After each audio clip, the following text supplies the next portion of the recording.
Hi guys, আজি আছোঁ আমি বানপানী। একদম রাস্তা ডুবে গেছে, চারিপাশে পানি একদম দেখার মতন আর কি পরিবেশ সৃষ্টি হয়েছে। ন্যাচারাল একদম ভিউ, একদম ঝর্ণার মতন করে গেছে, রাস্তা ভাঙে গেছে। দেখো ঝর্ণা, একদম ঝর্ণা ঝর্ণা লাগিয়েছে। এটা একটা ন্যাচারাল একদম।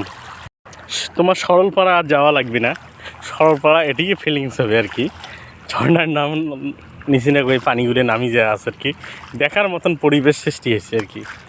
আমার চারিপাশে আর কি, গাঁয়ের চারিপাশে প্রথম এটা রাস্তার পানি উঠছে, লাহে লাহে আমার গ্রামটা ডুবে যাবে আর কি, পানির ভরপুর হয়ে যাবে।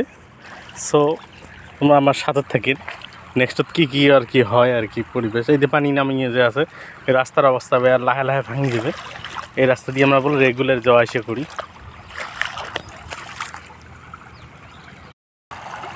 তোমরা একটা পানির শব্দটা ধ্যান করেন, কল কল কল করি পানি নামিয়ে আছে, একদম শব্দ ফিলিংসটাই আলাদা একদম।